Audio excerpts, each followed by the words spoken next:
Good morning. Hello sa lahat. Ito po, so babalikan natin yung kinabit natin kahapon na Android infotainment monitor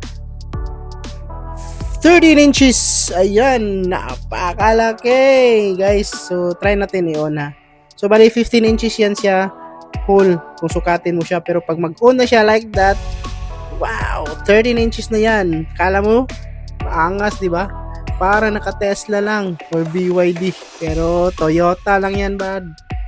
Mga sir, mga ma'am, Toyota lang yan. So, depende po sa sasakyan nyo kung pwede natin lagyan ng ganito kalaki na monitor sa akin. Although, ma-cover up nyo yung ventilation sa aircon. So, wala namang problema kasi malamig naman yung aircon. So, yan. Maganda yan sa mga sasakyan na pwede at saka malayo yung ventilation vent nila. So yan guys, ang laki guys, napakalinaw ng screen, napakalinaw ng tunog kasi may amplifier built-in po kasi yung device na yan po. So ayan, meron namang ventilation sa taas kaya hindi naman masyadong mainit pag once naka-on yung aircon at saka safe na po sa device. Yan, 13 inches monitor, QLED display, napakaganda ang quality ng sounds at saka guys marami pong features yan. Meron po yung Facebook, YouTube, Google Play, kahit mag-download ka pa ng games dyan pwede. So pwede mo rin yan pa add-on na ng tire monitoring gauge para at least alam mo yung mga gauge sa gulong mo.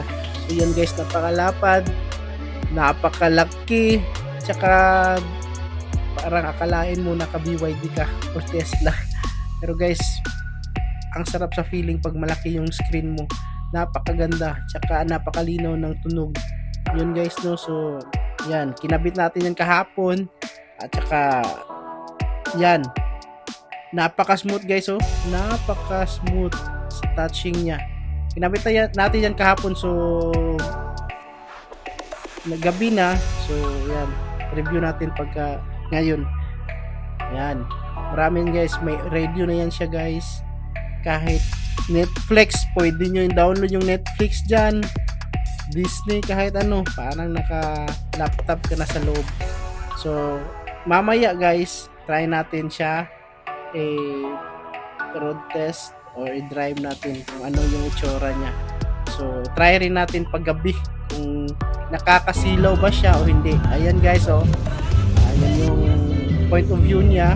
So, yan, nasa likod, tignan mo, parang naka-Tesla ka guys.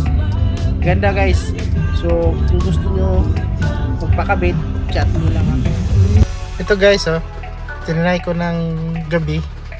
So, pag gabi, masyadong maliwanag, diba guys?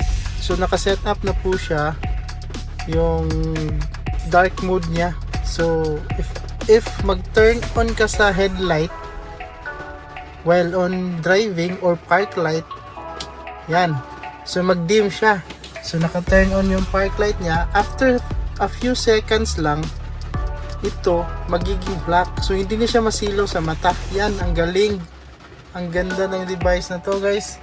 So 13 inches, so napakaliwanag na, hindi na siya masakit sa mata kasi nag-dark mode na yung resolution niya or screen niya.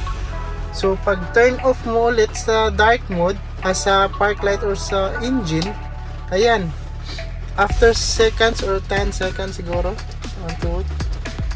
puputi at pabalik na yan sa dati niyang kulay. Yan, ito siya.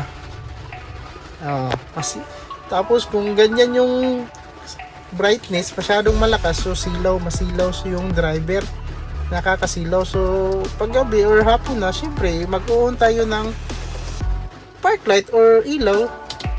Yan, mag-dim siya after 10 seconds or how many seconds, black yan siya. Yan, tingnan nyo, ang galing, ayos, ang laki.